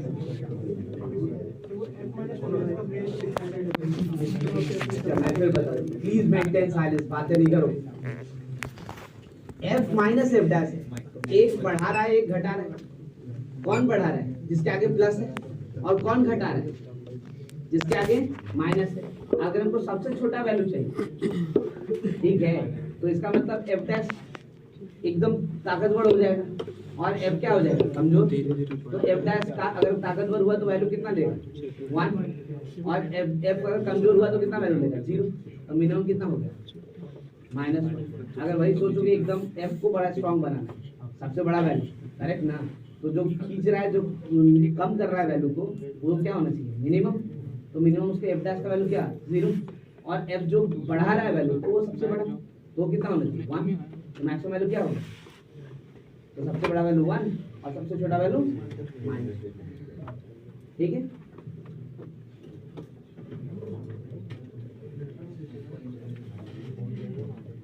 इस सेक्शन का कोई भी क्वेश्चन उठाओगे यही दो तरीका है, या तो ऐड करना होगा या तो सब्ट्रैक्ट। ऐड करोगे तो रिजल्ट आएगा f plus f dash is equal to 1, subtract करोगे तो f minus f dash is equal to 0, ठीक है। इसके अलावा तीसरा रिजल्ट नहीं मिलने वाला। यानी कहीं भी ऐसा क्वेश्चन दिखता है, ध्यान दो, कहीं भी ऐसा क्वेश्चन दिखता है तो सिर्फ और सिर्फ दो चीज चेक करो, एक तो कैरेक्टर, यानी वो जो प्रॉपर्टी बोल रहे हैं कि माइनस करने पे 0 से 1 के बीच में आ रहा है कि नहीं। अगर वो पता चल गया तो खाली इतना ही देखो कि ऐड करना है या बस, बाकी तो आंसर आप दे सकते हैं।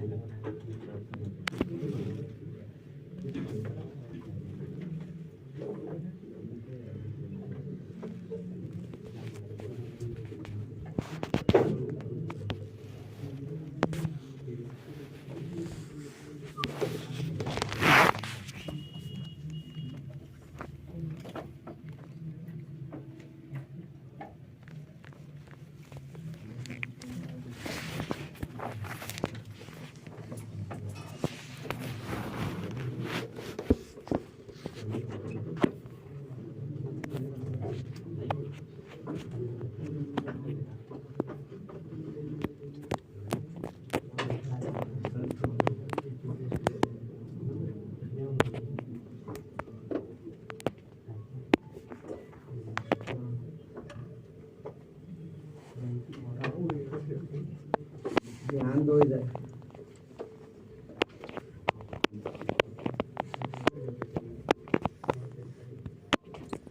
बोर्ड पे एक साथ दोनों ही क्वेश्चन हैं, आप देख लीजिए। अगर किसी को कोई दिक्कत है या कोई रीजनिंग में कहीं प्रॉब्लम है तो बताऊंगा, है ना। लेकिन फैक्ट यही है कि ये एप्लीकेशन में एक पार्ट क्वेश्चन का ये है, इससे भी क्वेश्चंस क्रिएट होते हैं।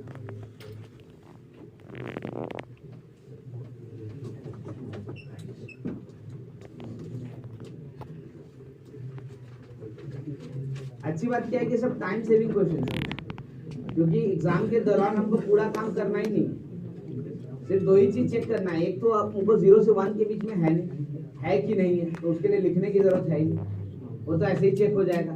तो फिर क्या, तो एक्सपेंशन करके देख लो कि ऐड करने वाला है या सब्ट्रैक्ट। अगर ऐड करने वाला है तो f plus f dash equal to 1 आएगा, सब्ट्रैक्ट करने वाला है तो f minus f dash equal to, इसके अलावा तीसरा कोई रिजल्ट नहीं। तो सारा बात बार बार लिखने की जरूरत भी नहीं।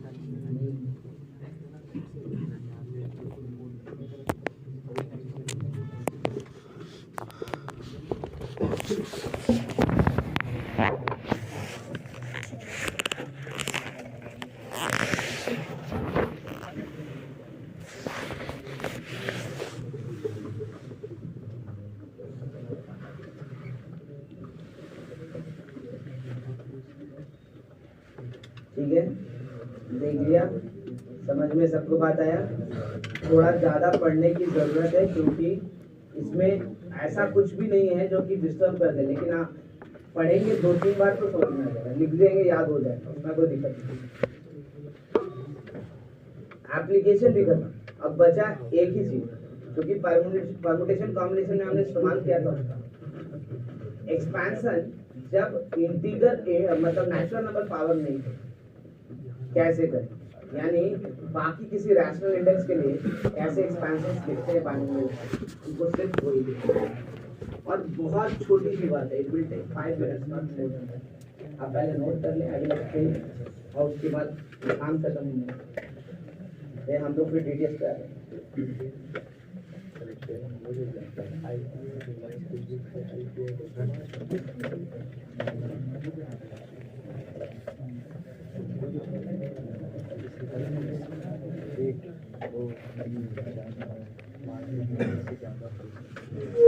हालांकि ये सब जो क्वेश्चन हम डिस्कस कर रहे हैं आपसे अभी एप्लीकेशन में, ये आपको लेवल 1 में तो दिखेगा ना, है ना, ये सब लेवल 2 पे दिखेगा, ठीक है। लेकिन हम लोग क्लास में तो एक ही बार डिस्कशन कर रहे हैं, लेवल 1 के लायक खत्म कर लिए, उसके बाद फिर अच्छा बाद में देख लेंगे लेवल 2 को, नहीं, इसलिए सारी बातें हमको अभी डिस्कस करनी है। उसके बाद आप बनेंगे, धीरे धीरे बनाते रहिए, देखते रहिए, कम से कम क्लास नोट्स पलटेंगे तो ये आइडिया तो रहेगा कि क्वेश्चंस कितने तरीके का होता है, कैसा होगा।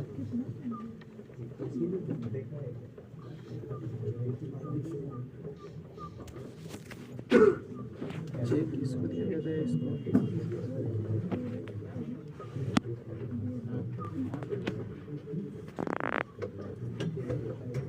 क्वेश्चन 1 तो क्लियर कर दे।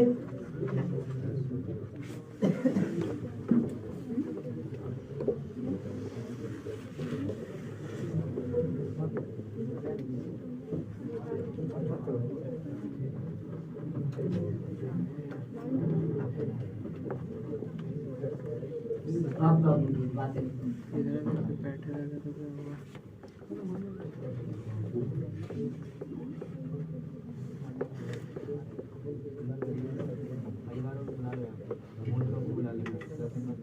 expansion of binomial with rational index.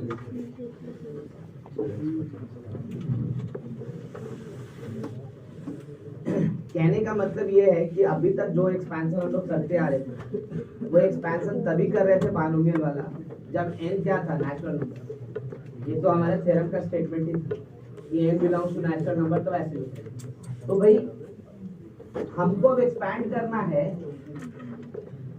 a plus या 1 plus x whole power s where n belongs to any rational number, कोई भी रैशनल नंबर, 1/2, 3.5, 7.9 सब चलेगा, जो भी रैशनल नंबर है सब एक्सेप्ट कर रहे। ये सोच रहे हैं कि भाई तब ये कैसे होगा, क्योंकि हमारा एक्सपेंशन जो था वो तो क्लियर था ना इस तरीके से, यही हमको चाहिए, ठीक है। हमारा तो एक्सपेंशन जो था वो तो क्लियर था ना इस तरीके से, क्या था भाई एक्सपेंशन हमारा, तो हमने लिखा था 1 प्लस एक्स का पावर है is equal to NC0, NC1 है plus NC2 x square plus dot dot NCN x to the power क्या। लेकिन ये तो तब if and only if n belongs to क्या था, नेचुरल। मुझे एक बात बताओ, रीजन क्या था नेचुरल नंबर होने का n का? कोएफिशिएंट निकालने का तो बहुत तरीका है, एक तरीका तो इससे पहले भी दिखाया था आपको, पास्कल ट्रायंगल दिखाए थे ना, तो भाई तरीका तो बहुत हो सकता है। तो भाई यहाँ नेचुरल नंबर रिस्ट्रिक्शन क्यों डाला गया है? क्योंकि आपने कॉम्बिनेशन का इस्तेमाल किया है, एनसीआर के डेफिनेशन में ही रिस्ट्रिक्शन है कि n का वैल्यू सिर्फ और सिर्फ किस में होना चाहिए, तो हम एनसीआर हटा देते हैं तो नेचुरल नंबर फ्री हो जाएंगे, नहीं लगाएंगे तो भी चलेगा। कैसे लिखेंगे फिर अगर हटा देंगे तो I can see 1 plus x whole power n, ये लिख देंगे 1, NC0 1 होता है ना, NC1 कितना होता है n, NC2 कितना होता है n into n minus 1 by x square plus next one n into n minus 1 into n minus 2 by कितना 3 factorial x cube dot dot. क्या किए, वैल्यू तो वही लिखे लेकिन एनसीआर हटा दिए। वैल्यू वही क्यों लिखे, क्योंकि भाई वैल्यू थोड़ी चेंज होगा, तरीका बदल दे क्वेश्चन निकालने का तो क्या वैल्यू चेंज हो जाएगा? नहीं, वो तो एक तरीका था जिसमें एनसीआर का इस्तेमाल कर रहे थे। अब मैं कह रहा हूँ कि n अगर हम 3 ले लें तो भाई ये और ये दोनों तो सेम ही ना होना चाहिए, हाँ, लेकिन n इक्वल टू -3 ले ले तो इसमें नहीं कर लगा सकते, हाँ, लेकिन इस पे लगा सकते हैं कि नहीं, क्योंकि कोई रिस्ट्रिक्शन नहीं है, एनसीआर तो है नहीं इसमें, है ना। हम कैसे निकालें कोएफिशिएंट, इसको क्या किसको पता भाई, हम तो वैल्यू मैच करवा के लिखेंगे। हाँ, एक फर्क है, n अगर नेचुरल नंबर होगा तो देखो दिख रहा है n-1, n-2, n-3 ऐसे आएगा ना, तो वाले n का वैल्यू अगर 5 हुआ तो n-5 जहाँ आया उसके बाद सब 0, नहीं हो जाएगा।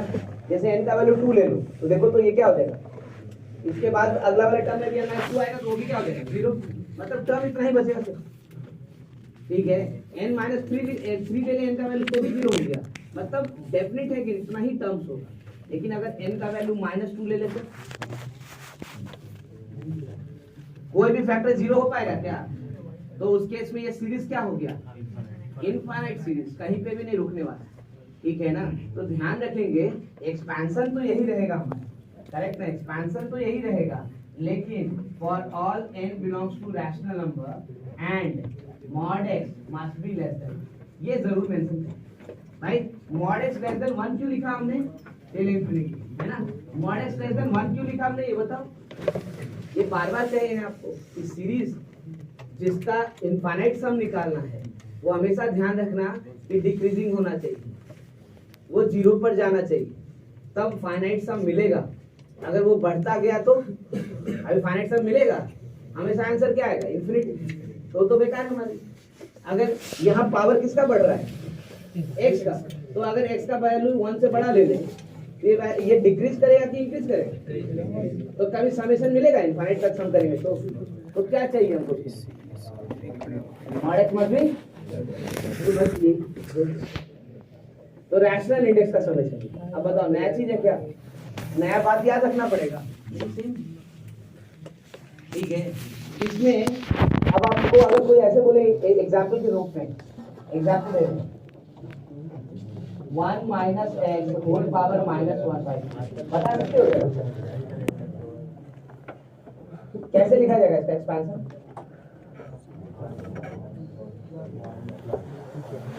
क्या लिखेंगे, पहला टर्म क्या आएगा, दूसरा क्या माइनस है, माइनस है ऐसे लिखेंगे, तीसरा क्या बता दीजिए, -1/2 -1/2 फैक्टोरियल इंटू -x का ऐसे ही चलता रहेगा।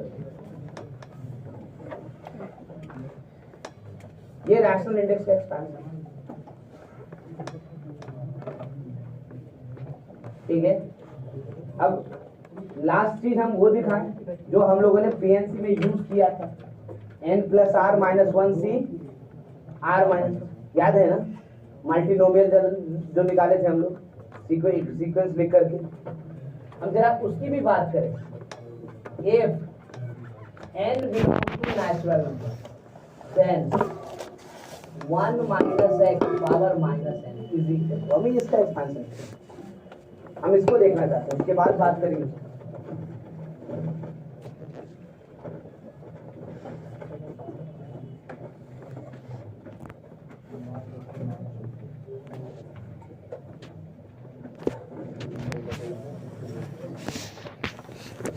ठीक है, कैसे निकाले जाएगा इसको, पहले तो ये देखो, तो भाई n नेचुरल नंबर है लेकिन -n नेचुरल नंबर नहीं है, तो इसका पावर -n, तो 100% इसको एक्सपांड हम एनसीआर से नहीं कर सकते, तो किस कौन सा फॉर्मूला लगाएंगे, तो ये वाला क्या लिखेंगे, देखो तो पहला टर्म तो 1, दूसरा -n इंटू -n, तीसरा टर्म क्या, तो -n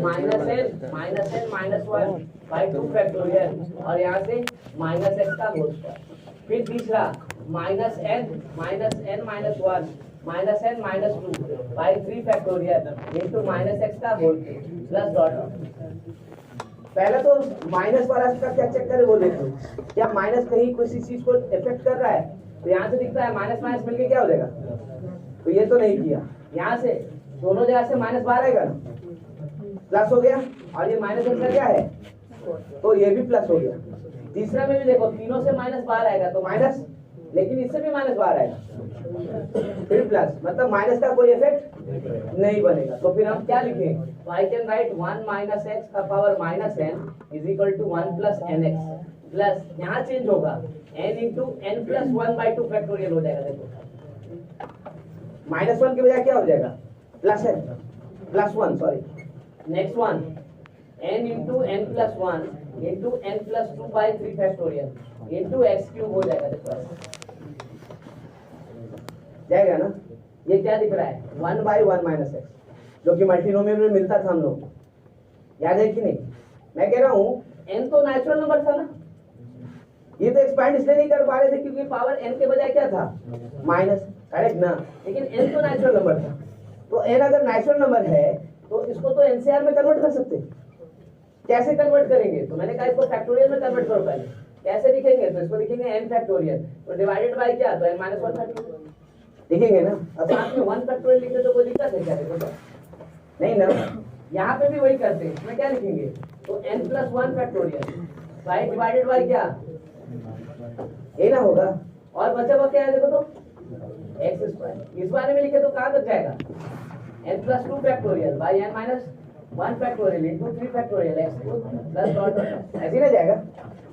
अब जरा बताओ, 1 minus x power minus n, ये पहला 1 और ये क्या है? तो ये तो NC1 है कि नहीं है? अच्छा नेक्स्ट वाला, इसके बारे में बताओ, ये क्या है?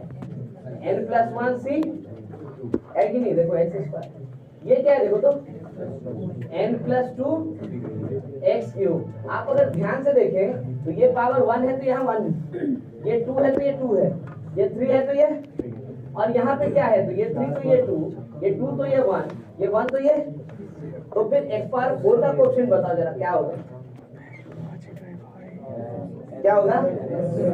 n प्लस 3c आएगा ना, ठीक है, प्लस डॉट। अब मैं पूछूं आपसे जरा सा, मुझे ये बताओ, 1 coefficient of x to the power k n 1 minus x का पावर माइनस n, क्या आना चाहिए? कितना होगा? n plus k minus 1 c, पक्का ना? अच्छा, यही चीज जो हम लिखते थे वहां उसी को लिख रहे हैं। क्या लिखते थे वहां पे? तो coefficient of x to the power n 1 minus x का पावर माइनस r, ये क्या होगा बताओ? n की जगह क्या लिखा है? तो यहाँ n की जगह क्या लिखा है? अच्छा, फिर k की जगह क्या लिखा हुआ है? तो यहाँ क्या लिखेंगे? माइनस क्या यहाँ? c, k की जगह क्या लिखा हुआ है? अब देखो तो इसी चीज को ऐसे लिख सकते हैं, n plus r minus 1 c r minus 1, आ गया ना? तो वही मैं बताने की आपको, ये यहाँ से हम लोग यूज करें।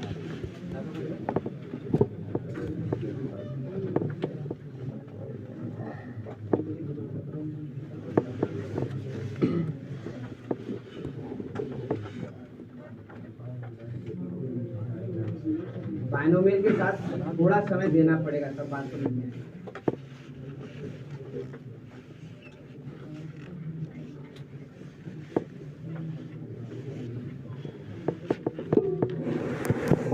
वापस रिपीट करते हैं, रैशनल इंडेक्स के लिए प्रॉब्लम खाली एनसीआर हटा दी, अब यूज करो आसानी से, दिक्कत क्योंकि कोएफिशिएंट निकालने का एक तरीका थोड़ी है, बहुत तरीका है।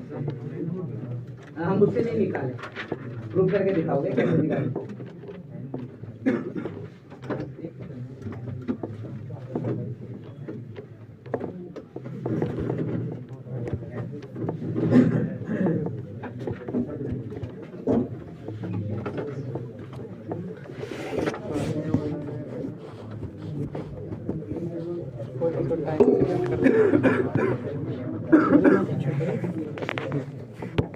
टर्म का नाम और मतलब नोमेनक्लेचर वो चेंज होते रहता है, तो इस कारण से देखो हम लोग यहाँ पे x का पावर k 1 माइनस x को पावर माइनस निकाले, लेकिन वहाँ पे एक्चुअली क्या लिखते थे?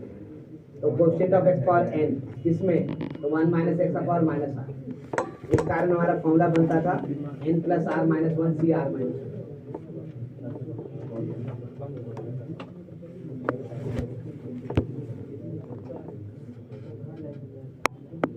थर्ड लाइन मतलब ये वाला फैक्टोरियल में कन्वर्ट किया। फैक्टोरियल में कैसे कन्वर्ट होगा? फैक्टोरियल का मतलब क्या होता है? n लिखा हुआ है तो 1 से लेकर n तक सारा मल्टीप्लाई करके खत्म ना। ये फैक्टोरियल कैसे बना है? ऊपर n माइनस 1 फैक्टोरियल, नीचे n माइनस 1 से मल्टीप्लाई डिवाइड नहीं हो जाएगा वो। इसमें कितना मल्टीप्लाई करो? n प्लस 1 है, n है, उसके बाद n minus 1, n minus 2, n minus 2 सब होगा ना, आगे जाएंगे बल तक ना। तो क्या मल्टीप्लाई करना है? n माइनस 1 क्या करेंगे? तो मल्टीप्लाई करेंगे तो डिवाइड भी करेंगे, है कि नहीं? तो ऊपर वाला भी फैक्टोरियल में चेंज होगी, नीचे वाला n माइनस 1 फैक्टोरियल, इसके कारण ध्यान दो बात नहीं करो, और 2 फैक्टोरियल पहले से ठीक है ना।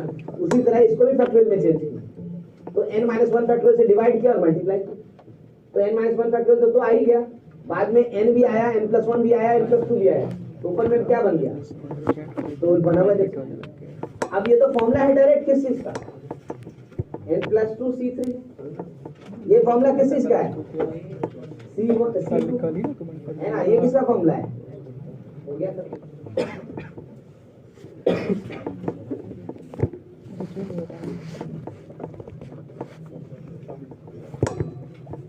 ठीक है, तो दो ही तरह का फैक्टर आता था मल्टीनोमियल्स में, एक आता था 1 प्लस एक्स या 1 माइनस एक्स का पावर सब पॉजिटिव इंटीजर या तो नेगेटिव इंटीजर, तो नेगेटिव इंटीजर भी हमने निकाल दिया, पॉजिटिव इंटीजर भी हमने निकाल दिया, दोनों काम ही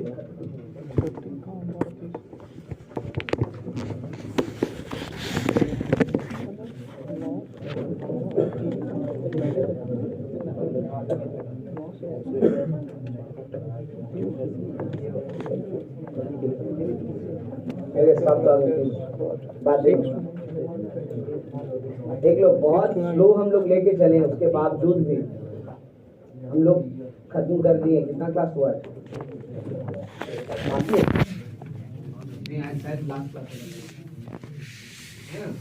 तो मैंने आपसे पहले भी कहा था कि सिलेबस बहुत बड़ा नहीं है, लेकिन इतना वैरायटी है कि आपको बैठ के देखना पड़ेगा। कनेक्शन थोड़ा सा कम है, क्योंकि सेक्शन 1 में जो पढ़े उसको सेक्शन 2 से उतना कनेक्टेड नहीं है, सेक्शन 2 में जो पढ़े सेक्शन 3 से उसका कोई कनेक्शन है ना। तो भाई ये इस चीज के कारण थोड़ा बैठ के देखना पड़ेगा। आई होप हर बात हम क्लियर कर पाए, है ना। आप एक बार फिर से देखिएगा, अगर डाउट हो तो फिर पूछिए, लेकिन कोशिश जरूर कीजिए, कोशिश कीजिएगा कि बात क्लियर हो जाए, क्योंकि इसमें बहुत वैरायटी नहीं बन पाता है, तो क्वेश्चन जो भी बनता है वो सॉल्व हो जाता है आसान।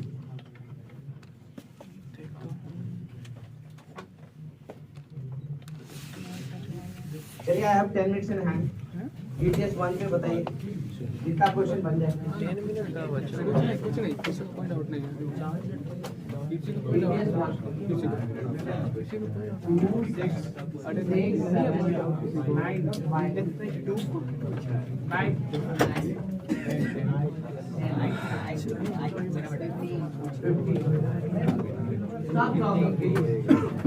क्वेश्चन लिखाते 2 5 6 7 9 10 15 जहां तक आज कर पाए कोशिश करते, जो बच जाएगा वो नेक्स्ट क्लास। अच्छा ठीक है, वहां तक पहुंचेंगे तो हम दे देंगे।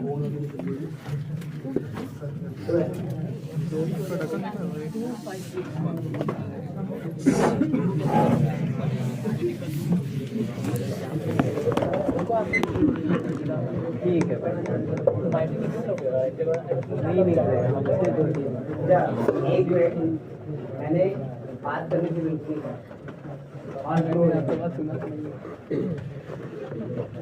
क्वेश्चन नंबर 2 कह रहा है, if sum of the middle term in S is the expansion of 2a minus a square by 4 whole power 9,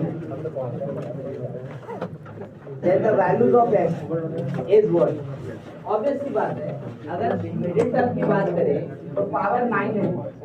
middle term क्या होगा, एक आएगा या 2 आएगा, तो भाई मिडिल टर्म क्या क्या होगा, जल्दी बताओ। मिडिल टर्म कितना हो जाएगा, ये हो जाएगा। एक बार सब्ट्रैक्ट करेंगे तो 4 + 1 और 5 + ये ना होगा, तो इसका दोनों का सम ध्यान दो, दिख रहा है S = D5 + D6 है ना, ये लिख रहा है sum of the terms is S in the expansion the values of S। तो भाई S का वैल्यू क्या होगा, तो एक लिख के वैल्यू क्या लिखेंगे, D5 लिख रहे हैं, 9C4 इंटू कितना हो जाएगा, 2a का पावर 5 ये माइनस 1 का पावर 4 इंटू a² बाय 4 का होल पावर, ऐसे लिखे। नेक्स्ट वन प्लस 9C5 बात रहेगा 2a का पावर 4 एंड माइनस 1 का पावर 5 इंटू a² बाय 4 का पावर 1। मुझे बताओ 9C4 और 9C5 तो सेम है ना, तो वो क्या हो सकता है, इतनी बार बोलते हैं कि शांति रखो। है ना। उसके बाद हम लिखेंगे, बस खाली लिखा रहेगा, उसके बाद तो दिमाग में आएगा। 9C4 और 9C5 क्या है? सेम, तो कॉमन ले सकते हैं। कॉमन ले लेते हैं पहले 9C4 कॉमन ले लिया, उसके बाद क्या कॉमन ले सकते हैं? देखो तो जरा सा, y 2a का पावर 4, और क्या कॉमन ले सकते हैं? तो a²/4 का पावर, अंदर क्या बचेगा? तो यहाँ बचेगा 2a, और यहाँ क्या बचेगा? तो माइनस a²/, ये ना बचेगा। हमें ऑप्शन मैच करना है भाई, तो देखिए जरा सा क्या लिख सकते हैं यहाँ से। 9C4 कितना हो गया? 8 × 7 × 6 5, ये ना 2 का पावर 4 यानी 16, a पावर 4 a पावर 8 यानी मिलके कितना हो गया? देखो a power 4 a power 8 a power 12, भाई कितना हो गया? तो 4 का पावर 4, ऐसे लिख लो। 2 का पावर 4, ये कितना हो गया? तो 2 का पावर 8, इतना हो गया। अब कैंसिलेशन देखो, अच्छा यहाँ से भी कॉमन मिलेगा, कितना कॉमन ले सकते हैं?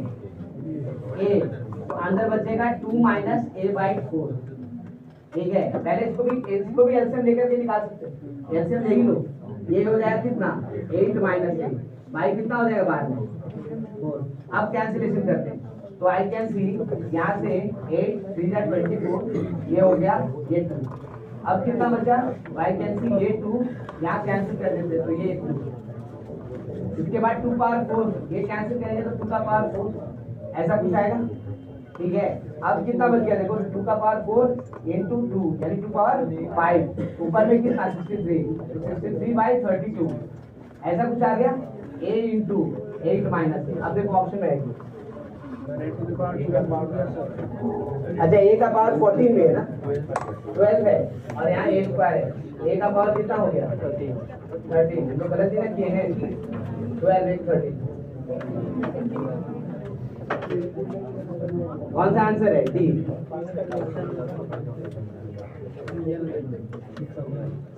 क्वेश्चन नंबर 5 देखो ध्यान, स्टॉप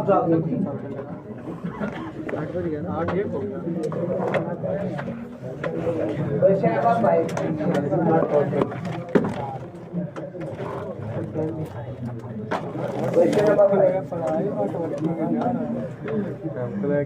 कह रहा है that coefficient of R and R plus 1 is TR and TR plus 1 is in the expansion of 3 plus 7x whole power 29, R equal, then R is equal to, ध्यान दीजिए बात इनकी, TR plus 1 पहले लिखो, क्या लिखोगे?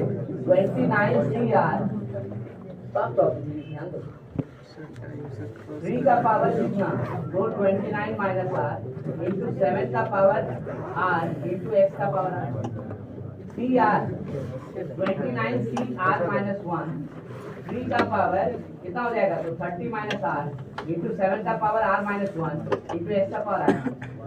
गिवन है कि कोएफिशिएंट इक्वल है, तो कोएफिशिएंट मतलब 29 CR 3 का पावर 29 - R इंटू 7 का power R equal to 29 CR - 1 3 का पावर 30 - R इंटू 7 का पावर R। यहाँ से R का वैल्यू कैलकुलेट करना, ये कोएफिशिएंट इक्वल है। लिखे जरा सा क्या होगा? तो आई कैन सी, इसको अगर लिखे तो 29 फैक्टोरियल बाई R फैक्टोरियल और 29 - R फैक्टोरियल, यहाँ से ये दोनों कैंसिल, बचेगा कौन? यहाँ से 3, ये दोनों कैंसिल, इधर क्या बचेगा? 7, तो यहाँ 7 बचे, इधर बचा 3 into 29 factorial by R - 1 factorial into 30 - R factorial. अब देखो 29 फैक्टोरियल तो दोनों साइड क्या होता है? कैंसिल, उसके बाद यहाँ से कैंसिल होगा R - 1, यहाँ बचेगा, यहाँ से ये कैंसिल होगा, यहाँ बचेगा कितना? 30 क्रॉस मल्टीप्लाई करो, 7 इंटू 30 - R दूसरा 3R, we can write 210 is equal to 10R, so R is equal to, ठीक है, R is equal to 21। कल रात में देखे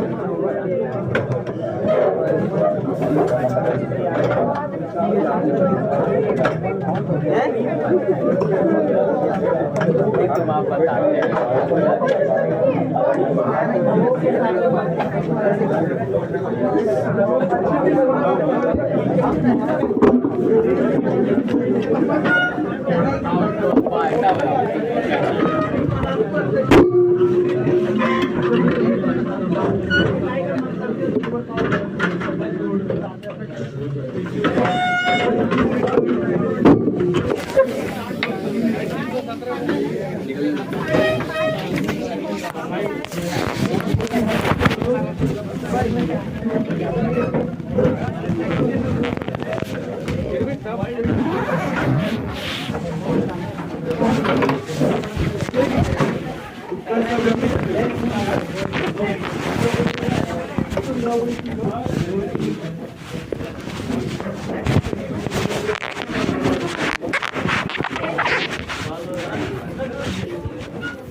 हाँ नीचे यहाँ हाँ वहाँ पे आना बोलते हैं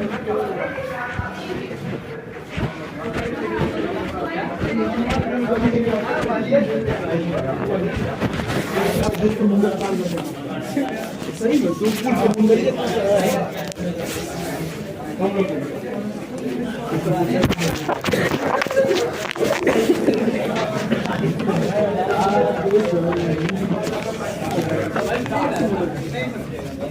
फुल समुंदर अरे भाई हम डर गए हम बोला केमिस्ट्री वाला है मम्मी का सॉन्ग